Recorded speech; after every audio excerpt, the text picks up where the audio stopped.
Hello everyone. आज का जो हमारा टॉपिक है वो बहुत ही इम्पोर्टेंट है। तो इससे पहले अगर आपने हमारा चैनल सब्सक्राइब नहीं किया तो आप इसको सब्सक्राइब कर दें और बेल आइकन को दबा दें। आज का जो हमारा टॉपिक है वो है Hooke's law, Poisson ratio, factor of safety and margin of safety.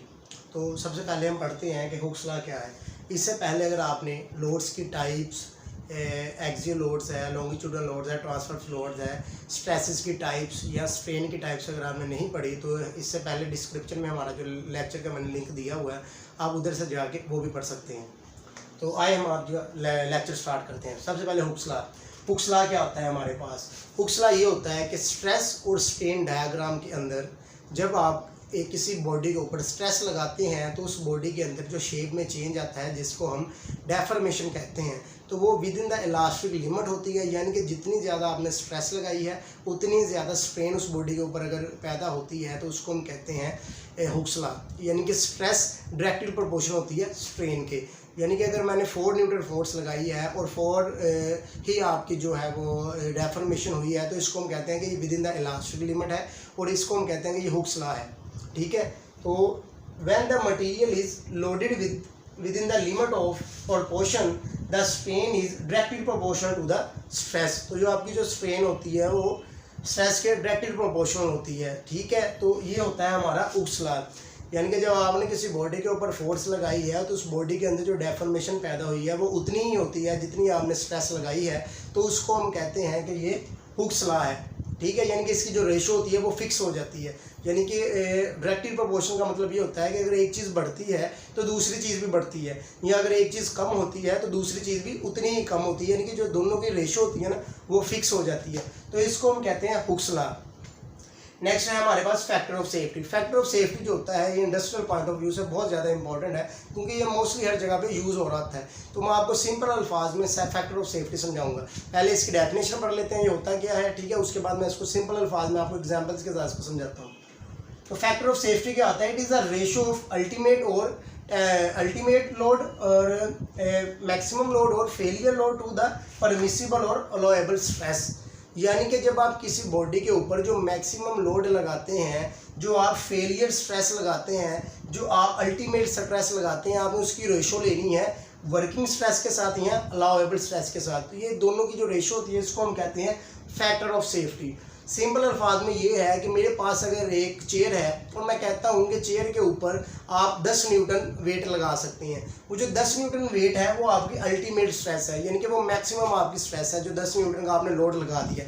तो हम क्या कर रहे होते हैं, हम कभी भी चेयर के ऊपर वो 10 न्यूटन का लोड नहीं लगाते, हम हमेशा उससे थोड़ा सा कम लगाते हैं। यानी कि मैं 8 न्यूटन लगा लूँगा। ठीक है। मैं उसके ऊपर 9 लगा लूँगा। ठीक है। मैं उसके ऊपर 5 लगा लूँगा। तो ये जो मार्जिन हम रखते हैं ना इसको हम कहते हैं फैक्टर ऑफ सेफ्टी। तो जितने लोग उसके ऊपर बैठते हैं यानी कि टोटल 10 बैठ सकते हैं और हम उसके ऊपर 5 या 6 से ज़्यादा नहीं बिठाते हैं। तो जो 5 और 6 होता है वो आपकी वर्किंग या अलाउएबल स्ट्रेस होती है, और मैक्सिमम जो होती है वो हमारी अल्टीमेट होती है या मैक्सिमम स्ट्रेस होती है, जो फेलियर स्ट्रेस होती है उसको हम कहते हैं। ठीक है। तो जो फैक्टर ऑफ सेफ्टी होता है ये हमेशा 1 से बड़ा होता है।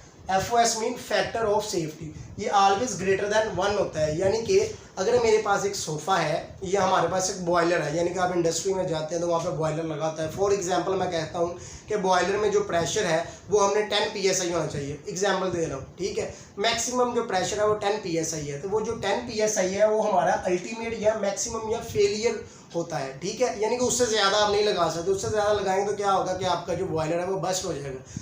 तो हम मोस्टली क्या कर रहे होते हैं, अगर 10 का उन्होंने हमें लिमिट दी हुई तो हम उसके ऊपर 5 लगा रहे हैं, हम 6 लगा रहे हैं, हम 7 लगा रहे हैं। तो ये 5, 6, 7 जो है ये हमारे पास वर्किंग या अलाउएबल होता है। ठीक है। तो फैक्टर ऑफ सेफ्टी जो होता है वो 2 मटेरियल्स के लिए होता है, for ductile material and for brittle material. Ductile material के लिए फैक्टर ऑफ सेफ्टी का जो फार्मूला आता है वो होता है आपके पास yield stress divide by allowable stress. ठीक है।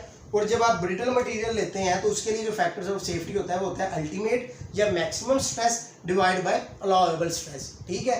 अब ब्रिटल के लिए हमारे पास ग्लास है। ठीक है। हम ग्लास की एग्जांपल ले सकते हैं, जैसे हमारे पास चौक है, जो ब्लैक बोर्ड का पहले चौक चलते थे वो ब्रिटल होता है। आप उसको पकड़ते हैं तो उसमें डेफॉर्मेशन या तो वो डायरेक्ट स्ट्रेस लगाने से वो जो होता है वो ब्रेक हो जाता है, तो वो ब्रिटल है। तो डक्टाइल के लिए हमारे पास शीट्स होती हैं, इसके अलावा हमारे पास माइल्ड स्टील है, वो डक्टाइल मटेरियल के अंदर आ जाता है। ठीक है। तो ये होता है हमारा फैक्टर ऑफ सेफ्टी। अब फैक्टर ऑफ सेफ्टी निकालने का बड़ा आसान सा तरीका है, मैंने कहा कि ये हमेशा 1 से ज़्यादा होता है। तो 1 से ज़्यादा होने का क्या मतलब है, मैं आपको भी एग्जांपल देता हूँ। मैं कहता हूँ कि एक चेयर है और उसके ऊपर 10 बंदे बैठ सकते हैं, ठीक है, यानी कि हमारी जो अल्टीमेट स्ट्रेस है वो 10 बंदों की है, 10 बंदों की है। तो मैं उसके ऊपर बिठाता कितने, मैं 5 बिठा सकता हूँ, ठीक है। हम 10 है लेकिन मैं 5 बिठाता हूँ। जो 5 होता है वो आपका वर्किंग स्ट्रेस होती है, यानी कि वर्किंग स्ट्रेस कितनी है, ये आपकी 5 आ गई। तो फैक्टर ऑफ सेफ्टी आपका क्या आएगा, 10 divide by 5 is equal to 2।